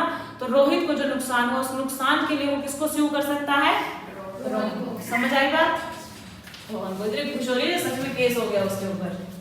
चलो, लायबिलिटी ऑफ पार्टीज। आज मैं एकदम मुस्कान ही दिख रही है, क्या बात है। ये ना बड़े अच्छे रिएक्शंस देती है, जैसे अभी कोई वर्ड बोलो तो सही एक बार ऐसे देखेगी उसको। चलो, लायबिलिटी ऑफ पार्टीज। सेल में किसकी लायबिलिटी रहती है? अगर कोई गुड्स का नुकसान हो गया, लॉस हो गया, तो किसका है वो रिस्क? सेल के केस में सेलर का, बायर का, क्योंकि ओनरशिप ट्रांसफर हो चुकी है। मैंने बताया था रिस्क हमेशा किसके साथ चलता है, ओनरशिप के साथ। ये चीज लाइन याद रख लो दिमाग में कि रिस्क हमेशा ओनरशिप के साथ साथ चलता है। तो सेल के केस में ओनरशिप किसकी हो चुकी है, बायर की, तो रिस्क किसका रहेगा, बायर का। तो सब्सिक्वेंट लॉस और destruction of the goods is the liability of the buyer. लेकिन यहाँ पर किसका होगा, क्योंकि अभी ओनरशिप किसके पास है, ठीक है। तो सच लॉस और destruction is the liability of the seller. Clear है? आगे बढ़ो। बर्डन ऑफ रिस्क, फिर वही बात आ गई, ऊपर लायबिलिटीज आ रहा था, नीचे बर्डन आ गया रिस्क का। रिस्क किसका रहेगा, यहाँ पर बायर का, यही लाइन लिखी हुई है। Risk of loss is that of buyer, क्यों, क्योंकि रिस्क फॉलोज ओनरशिप। रिस्क जो है वो किसको फॉलो करता है, ओनरशिप को। जैसे जैसे ओनरशिप चलती जाएगी रिस्क उसके पीछे ही चलता जाएगा, और यहाँ पर रिस्क किसका होगा, सेलर। अब आता है nature of rights. Nature of rights, ये इंग्लिश वर्ड्स नहीं है, जस्ट एंड रैम। अगर आपने पेपर में लिख दिया ना तो पूरे नंबर मिल जाएंगे। जस्ट एंड रैम और क्रिएट्स जस्ट इन पर्सनल। कोई सोनम कपूर नहीं है यहाँ पे। Just in RAM and just in personal, इसका मतलब क्या है? देखो, रैम का मतलब होता है against the whole world, against the whole world, ठीक है। और पर्सनल का मतलब होता है against the particular person, against the particular person, ठीक है। जस्ट का मतलब होता है राइट्स, जस्ट का मतलब क्या होता है, राइट्स। दूसरी बार आ रहा है,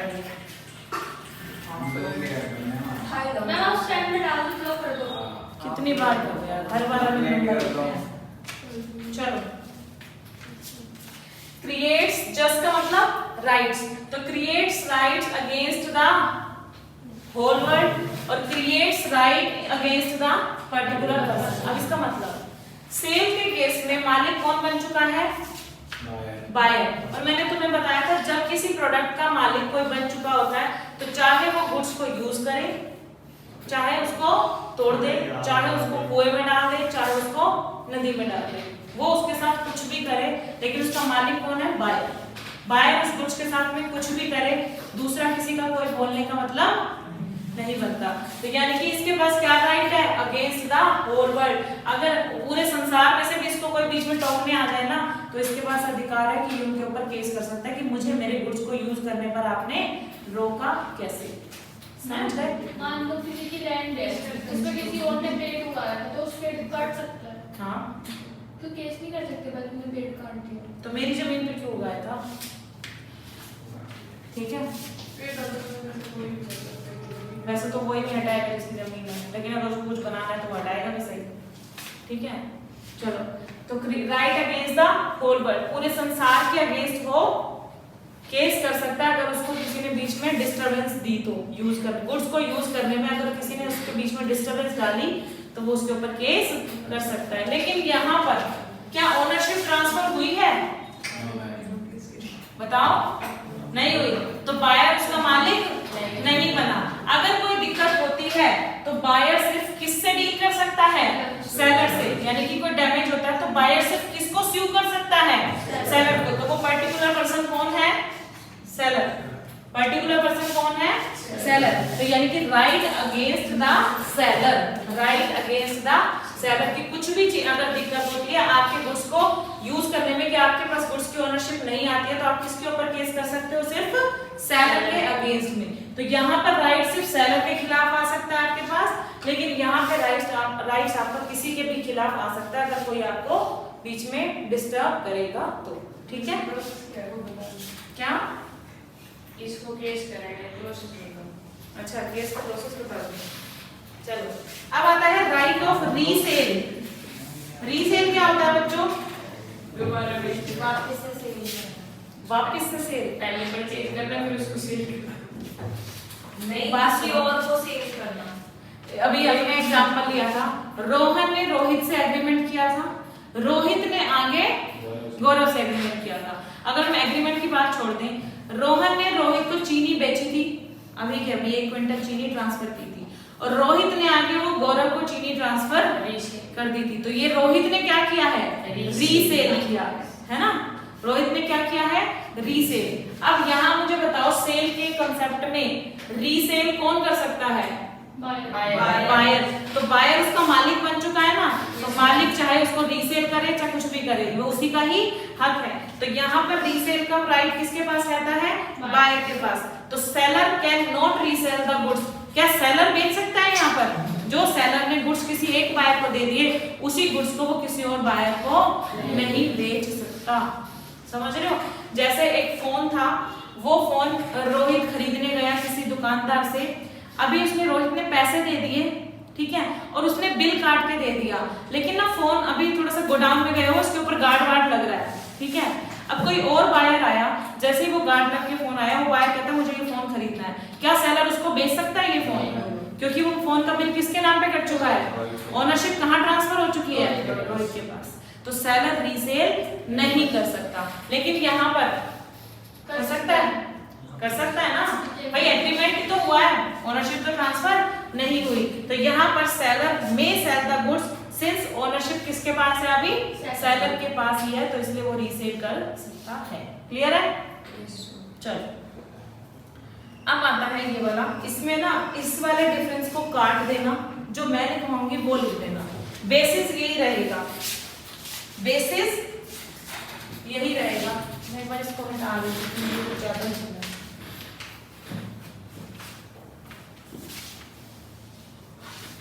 इनके मीनिंग लिख लिया आपने?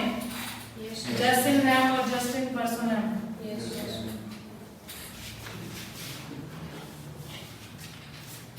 अब सुनना जरा मेरी बात।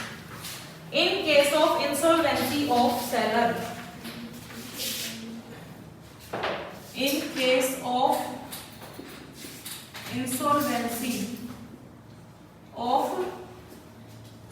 सेलर, और एक कंसेप्ट है आपका in case of insolvency of buyer. ठीक है, इसमें आपको क्या लिखना है वो मैं आपको बता रही हूँ। देखो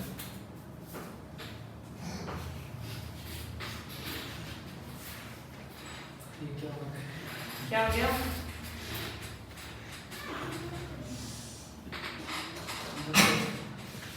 सब ठीक है, सब ठीक है गौरव।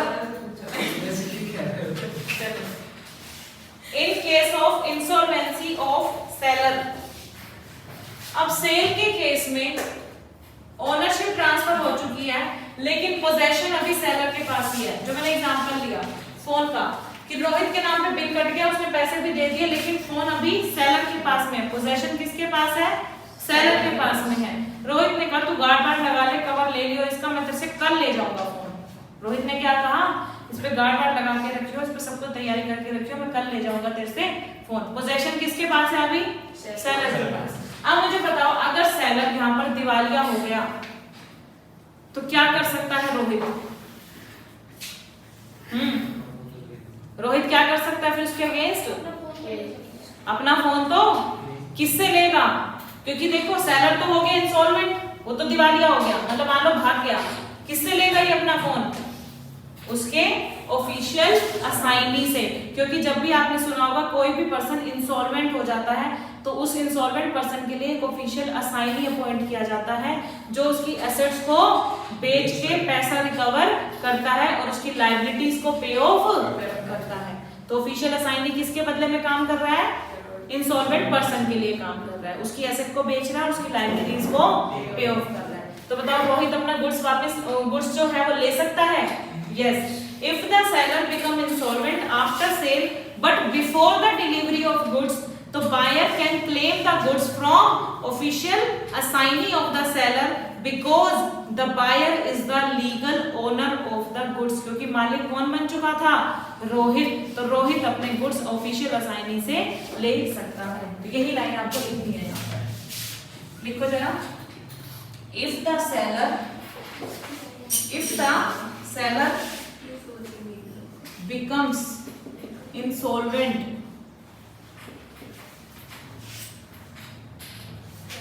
after sale but before the delivery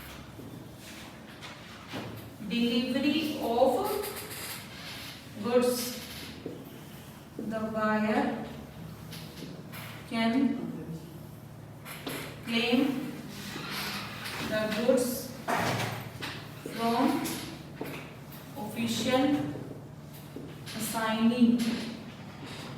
the buyer can claim the goods from official assignee of the seller because the buyer is the legal owner of the goods। बच्चों समझ में आ रहा है? नहीं आ रहा? आ रहा है। किसने टच किया था इसे? टच समझ आया? चलो अब एग्रीमेंट टू सेल में बताओ अगर सेलर इंसॉल्वेंट हो जाए तो वैसे ये जो नीचे था वो समझ में आ रहा है, क्या? जो ये लिखा हुआ है ना पहले से। हाँ ये वाला ज्यादा इजी है। समझ में आ रहा है? अगर तुम्हें वो समझ में आ रहा है तो वो कर लो, मुझे कोई प्रॉब्लम नहीं है। ये बड़ा है लेकिन ये इजी था।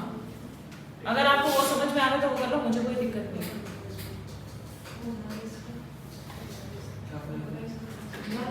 पूरा डिटेल में लिखा है, उसमें डायरेक्ट ऑफिशियल असाइनी का बोला हुआ है।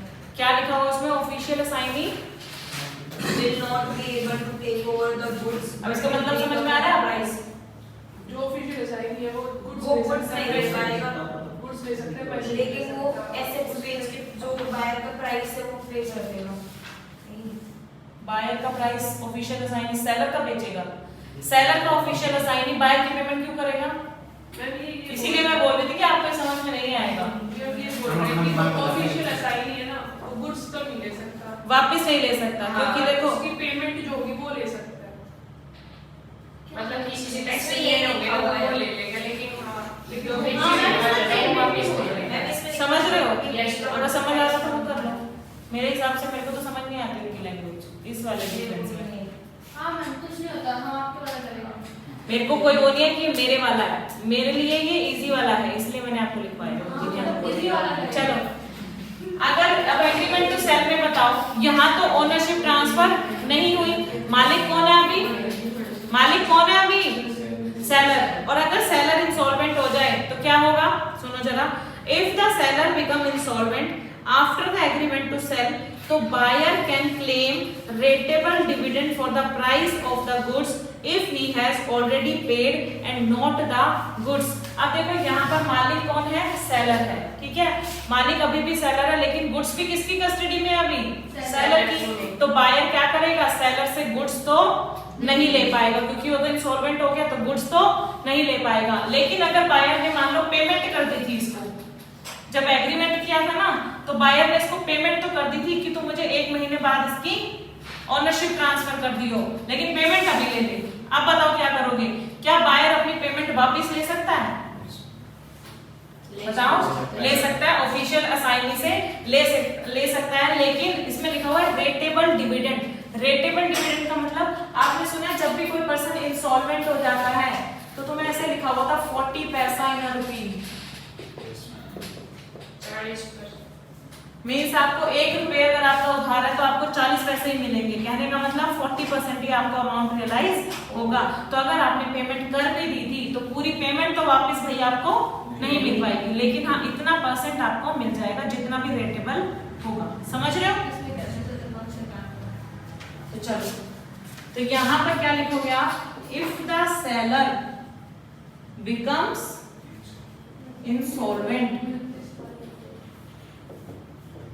इंसॉल्वेंट आफ्टर एग्रीमेंट टू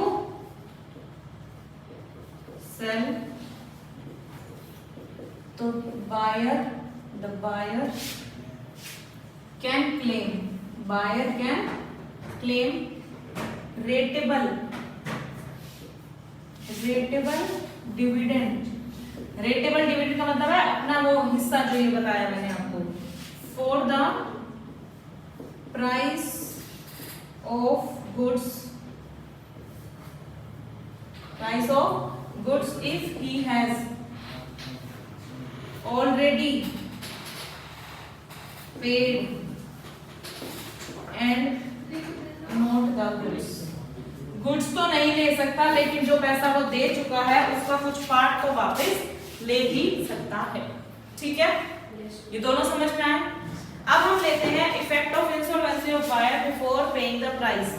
यहाँ पर बायर इंसॉल्वेंट हो गया है, यहाँ पर बायर इंसॉल्वेंट हो गया। अब सेल के केस में सुनना जरा, if the buyer becomes insolvent, अब ऑफिशियल असाइनी किसका अपॉइंट होगा, बायर का। तो official receiver of the buyer can claim the goods from the seller because the buyer is the true owner of the goods.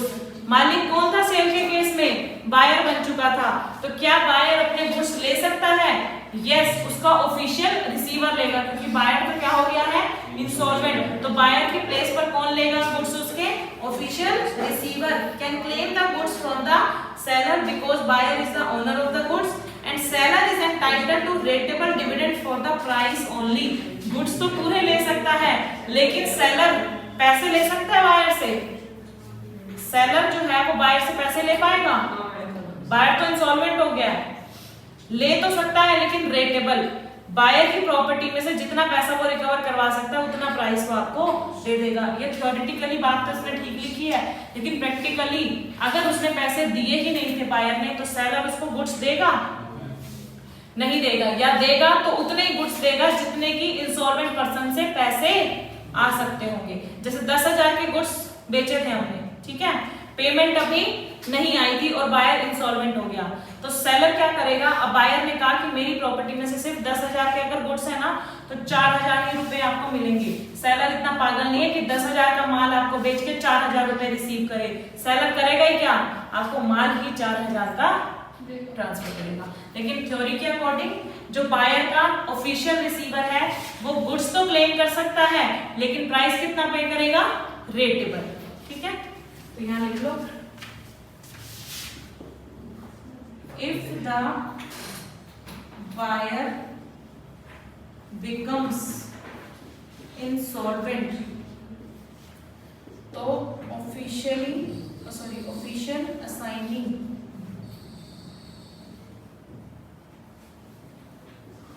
of the buyer can claim the goods तो claim कर सकता है वो, क्योंकि मालिक कौन है? Official assigned from the goods from the seller, because the buyer is the owner of goods. जो इंसॉल्वेंसी ऑफ सेल करें इसमें ऑफिशियल असाइनमेंट सेलर का होगा, बाय वाले में बायर का होगा। हाँ बिल्कुल, जो लिक्विडेट हो रहा है मतलब जो इंसॉल्वेंट हुआ है असाइन उसी का ही तो पॉइंट किया जाएगा ना।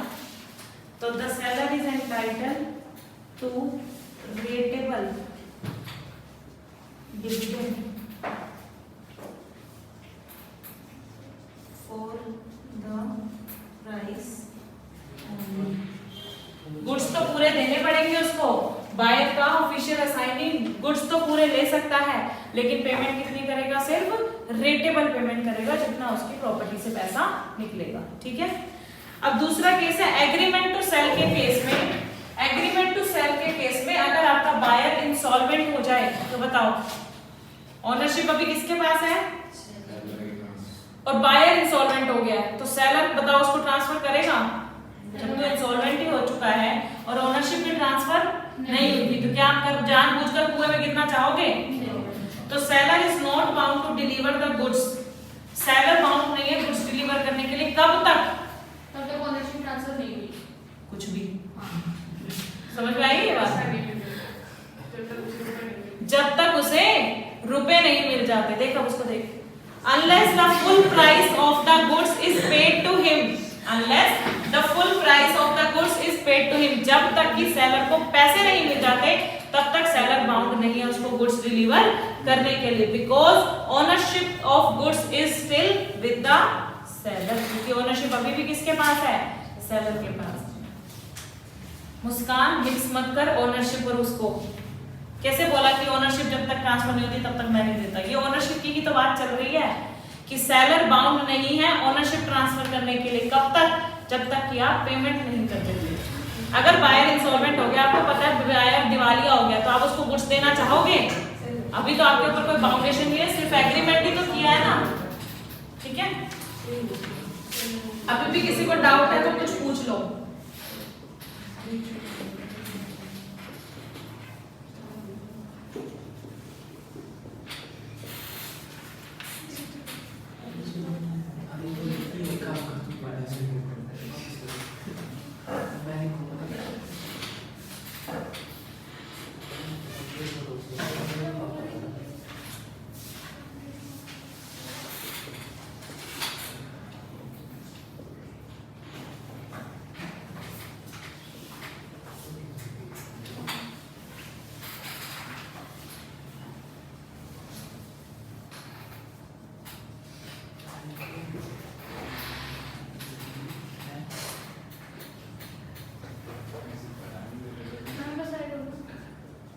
बस कंप्लीट कर लो।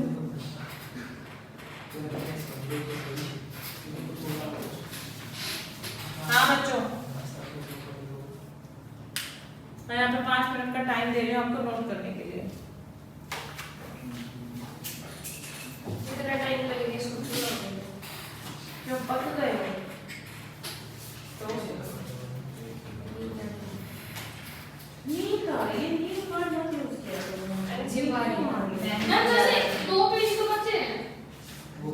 वो सैटरडे वो सेल और फ्राइडे मैं अपनी क्लास में भी यही करवाओगे ना? अपनी क्लास में यही होगा। और ये 2 पेज वाले बस नहीं, 2 पेज वाले अपनी क्लास के लिए होल्ड रख 1 2 3 4 पेज कर लोगे क्लास में? Yes ma'am. आराम से मैम। मेरे सुंदर वो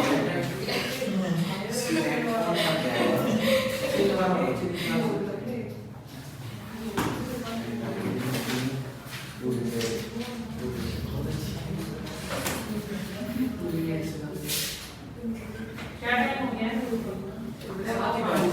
हो चुका अगर जो जिस टाइम पे आप छोड़ते हो एक डिस्टेंस तो कर लो प्लीज। पहला होगा मेरा प्लीज प्लीज पहला छोटा वाला करा लेते हायर परचेज में नहीं करा। हम तो करने के लिए उसी को ऊपर से क्या करना है नहीं निकाल दो इसी के ऊपर से। एग्जांपल दे दो ये पे दो करवा दो ये हायर एग्जांपल छोटा सा है हायर परचेज नहीं करवा रही हूं, छोटा ही है वो पेमेंट करवा रही हूं। जरा ये करवा दो बता दो प्लीज पे दो अच्छा है रोया मत करो हर चीज में। ये रोती है इसमें मैं तो ये कह रही हूँ बड़े वाला करवा दो तो ये 3 पेज बचेंगे लगातार वही होता है। ऐसा पीछे बैठ नोट हो गया भाई? अगली क्लास में करवा देना अब देख मुस्कान इसको तो नोट कर लिया और उस दिन जरा सा ट्रांसफर ऑफ प्रॉपर्टी एक्ट की फोटो खींच ली। मैंने इस भैया के हाथ काम नहीं कर रहे इसका नोट कर दिया। मैं इसको आज फोन कहाँ गया तेरा? फोन में से फोटो नहीं ली जा रही आज? नहीं इसने लिख लिया अपना तो। इसको दिख नहीं रहा है कि अच्छा जो पूछ रहा है क्या तूने अपना लिख लिया ना? बस अरे रुक दो बेसिक है तो समझ नहीं अरे मेरे को देखते गोरी अपने हाथों को ना थोड़े से ये पावर बात दे। है। मैं भी गोरी को कैमरे के सामने रिप्रेजेंट करो। हाँ ताकि सबको पता चले गोरी आखिर है कैसी। मैंने बहुत गलती करी आपकी चप्पल के बारे में बोल रही मैम बेटा वही नाम सही करती हूँ आज के बाद नहीं। चप्पल तो आज गोरी गोरी तो उसी दिन से बन गई थी। चलो अभी मैं पहले एक कॉन्सेप्ट करा देती हूँ डिफरेंस से पहले। बेलमेंट क्या होता है? फिर आप उसका डिफरेंस करवाओगे इतने में 2.5 बज जाएंगे तो मतलब आधे घंटे का ब्रेक कम होता है क्या सोने के लिए? सोचा था मैं गौरव बेलमेंट बहुत सारे काम होते हैं वहाँ से। क्या काम होते हैं? गोलगप्पे 5 मिनट में खाए जाते इसके हैं। पापा का फोन आता है 4-5 हाँ पापा का फोन आता है तो आधा घंटा सफिशिएंट है उसके लिए। भाई पापा से का भी आ जाता है परी को बोलो मैं पढ़ाई कर रहा हूँ। पढ़ाओ मैं पढ़ाओ। हाँ आगे लाइन पे। बेलमेंट क्या होता है सुनो जरा। रोहित ने माफ कर दो मुझे। रोहित का ही ले ली मैं एग्जांपल, थोड़ी देर के लिए छोड़ देते हैं उसको। स्कूटी किसके पास है? शिवानी शिवानी ठीक है। शिवानी ने गलती याद है गौरव को बच्चे। स्कूटी यूज करने के लिए दी।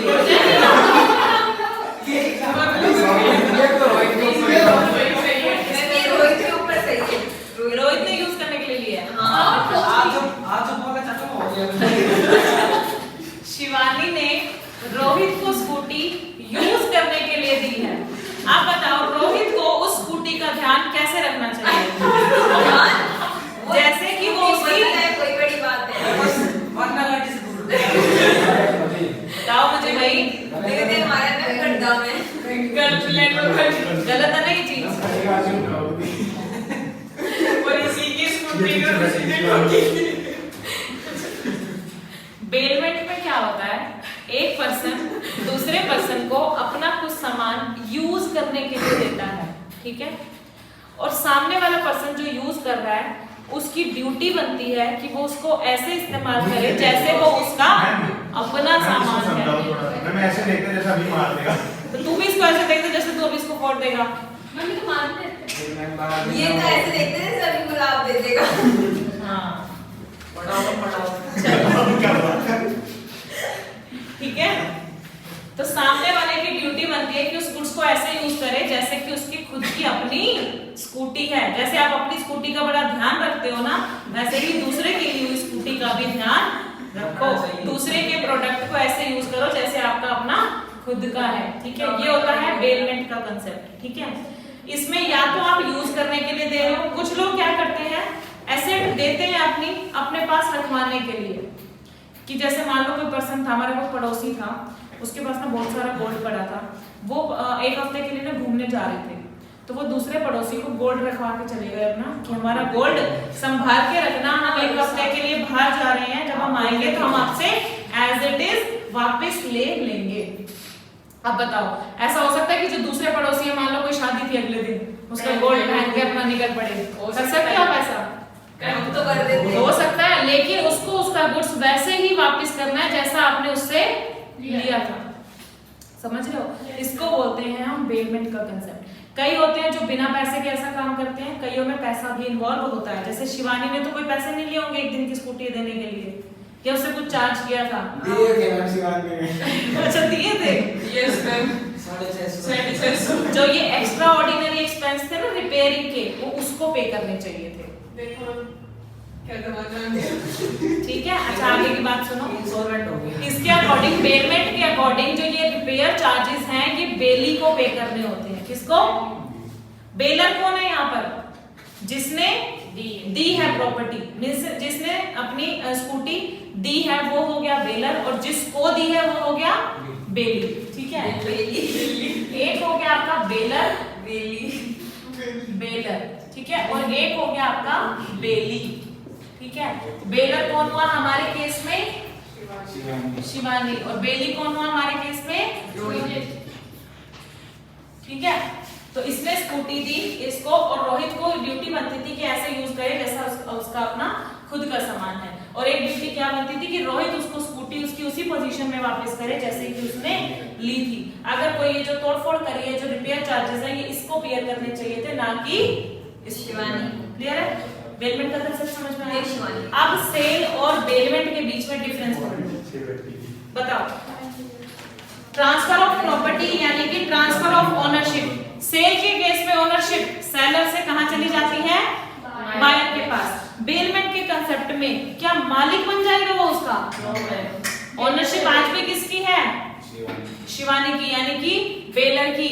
सिर्फ पोजेशन ट्रांसफर हुआ है, स्कूटी इसके हाथ से उसके हाथ में गई है, पोजेशन चला गया है, लेकिन ओनर आज भी शिवानी ही रहेगी। पढ़ लो इसको। सेल में the property in the goods is transferred from the seller to the buyer, so it is transfer of general property. But bailment में क्या होगा? There is only transfer of possession of goods from the bailor to the bailee for any of the reason. चाहे आपने उसको gold की तरह रखवाया, safe custody के लिए रखवाया है, चाहे आपने उसको कैरेज में क्या होता है, जैसे सेलर ने अपना कोई सामान कोरियर के थ्रू भेजते हो, है ना, तो सेलर ने सामान किसको दिया? कोरियर वाले को, है ना, और कोरियर ने उसको होल्ड करा, क्या वो उसका मालिक बन जाएगा? नहीं, वो किसको देगा जाकर? बायर को। और अगर बायर उसको नहीं मिलता तो वो उन गुड्स को किसको रिटर्न करेगा वापस? सेलर को। यानी कि वो उसको अपने पास होल्ड करके नहीं रख सकता है। ठीक है, सो it is transfer of special property. Special property और जनरल प्रॉपर्टी आप पढ़ चुके हो बैंक के लोन वाले केस में। जनरल प्रॉपर्टी स्कूटी की जनरल प्रॉपर्टी और स्कूटी की स्पेशल प्रॉपर्टी। जनरल प्रॉपर्टी यानी कि जनरल ओनरशिप किसके पास है? शिवानी के पास। लेकिन स्पेशल प्रॉपर्टी कहाँ ट्रांसफर हो गई? इधर पोजेशन ट्रांसफर हुआ, मालिक आज भी वही है। ठीक है, नेक्स्ट आता है रिटर्न ऑफ गुड्स। सेल में क्या आपको गुड्स वापस करने पड़ते हैं बायर को? बायर तो उसका मालिक बन गया ना, तो return of goods in contract of sale is not possible. लेकिन बेलमेंट में कर सकते नहीं, करना पड़ेगा। कर सकते नहीं है, करना पड़ेगा। The bailee must return the goods to the bailor on the accomplishment of the purpose. उसने स्कूटी जिस पर्पस के लिए मांगी थी, उस पर्पस के पूरा होते ही बेली को वो गुड्स रिटर्न कर देना चाहिए। For which the bailment was made, जिस पर्पस के लिए बेलमेंट किया गया था, वो पर्पस पूरा होते ही बेली को गुड्स किसको रिटर्न कर देने चाहिए? बेलर को। ठीक है, नेक्स्ट आता है कंसीडरेशन। सेल के केस में क्या होता है कंसीडरेशन? ऐसा गुड्स के बदले में तो consideration is the price in terms of money. Money terms में आपका प्राइस कंसीडरेशन होता है। लेकिन बेलमेंट में आप ये चीज दोनों हो सकते हैं, प्राइस हो भी सकता है और नहीं भी हो सकता। आप स्कूटी फ्री ऑफ चार्ज भी उसको दे सकते हो, या उसके बदले में कुछ रेंट भी चार्ज कर सकते हो। समझ रहे हो? तो यानी कि आपका कंसीडरेशन ग्रेट्यूशियस भी हो सकता है और नॉन ग्रेट्यूशियस भी हो सकता है। ग्रेट्यूशियस का मतलब क्या होता है? बिना किसी पैसे के, अपनी इच्छा से। और नॉन ग्रेट्यूशियस का मतलब जिसमें पैसा इन्वॉल्व होता है। समझ गए?